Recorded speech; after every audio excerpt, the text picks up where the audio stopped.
విశాఖపట్నంలో APSRTC national Mazdoor union సిబ్బంది నిరవధిక రిలే నిరాహార దీక్ష చేపట్టారు. విశాఖలోని డిపో అధికారులు తమను ఇబ్బందులకు గురి చేస్తున్నారని ఆరోపిస్తూ జీవీఎంసీ ఎదురుగా ఉన్న గాంధీ పార్క్ వద్ద నిరసన తెలిపారు.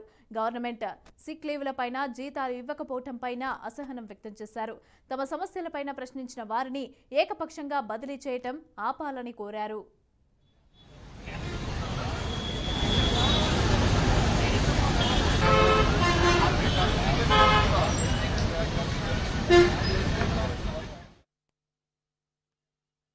జోన్ వైడ్గా విజయనగరం జోనల్ ఆఫీసులో అయితే మాత్రం 43 రోజులు రిలే నిరాహార దీక్ష చేసామండి.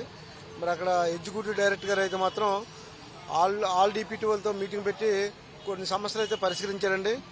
ఆ పరిష్కరించిన సందర్భంలో అక్కడ ఉన్న రీజనల్ మేనేజర్గా చెప్పారు డిపిటీ వాళ్ళకి, సార్ మీరు ఏ డివిజన్లు ఉంటే ఆ డివిజన్ సెక్రటరీతో రీజనల్ సెక్రటరీతో మాట్లాడుకోమని చెప్పారు.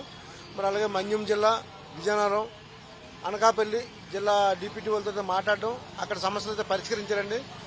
మరి నేటికి మరి విశాఖపట్నం రీజనల్ ఆఫీసర్ అయితే మాత్రం డిప్యూటీ గారు అయితే గౌరవ డిప్యూటీ గారు అయితే మాత్రం పిలవడం లేదు. పిలిచారు, శుక్రవారం పిలిచి అయితే అతను చేసే పని ఏంటంటే పిలిచి అవమానించి మమ్మల్ని బయటికి నెట్టడం అయితే జరిగిందండి. అంతే మేము మీతో మాట్లాడాల్సిన యనమడుగు వెళ్ళామండి. అంతే డిపో సెక్రటరీ, ఆల్ డిపో సెక్రటరీలు, next regional secretary, regional president వెళ్ళాం సమస్య మీద మాట్లాడదామని. అయితే మీతో మాట్లాడడం మేము నలుగురితో మాట్లాడతాం, లేకపోతే మాట్లాడమని చెప్పి నిరాకరించారు. సమస్య అయితే మాత్రం రీజనల్ వైడ్గా ఉన్న సమస్యలు అయితే ఈ జిల్లాలో సిక్కులపై, గవర్నమెంట్ సిక్కులపై జీతాలు ఇవ్వట్లేదండి. గవర్నమెంట్ సిక్కులపై జీతాలు ఇవ్వట్లేదు. డ్యూటీ షార్ట్స్ ఓన్లీ సీనియారిటీ ప్రకారంగా కౌన్సిలింగ్ మీద మేము ఏమేమి చెప్పాం. మరి వాళ్ళైతే కొన్ని డిపోలు ఒకలాగా, కొన్ని డిపోలు ఒకలాగా వేసి వాళ్ళకి నచ్చిన డిపోలు అయితే కౌన్సిలింగ్ వేసుకున్నారు. మిగతా డిపోలు అయితే కౌన్సిలింగ్ లేకుండా డ్యూటీ షార్ట్లు వేసి సీనియర్లకి అయితే ఇబ్బంది కలిగే పరిస్థితి తెచ్చారండి. మరి డిపో స్పేర్ కేసులు అనేది సేమ్ డిపో లిఫ్ట్ ఇవ్వాలి. ఆ డిపో స్పేర్ కేసులు ఏం చేశారంటే ఏకపక్ష నిర్ణయం తీసుకుని మధురవాడ అయితే ట్రాన్స్ఫర్ ఇవ్వడం జరిగింది.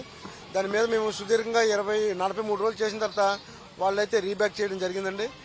మరి అదే సేమ్ రోజు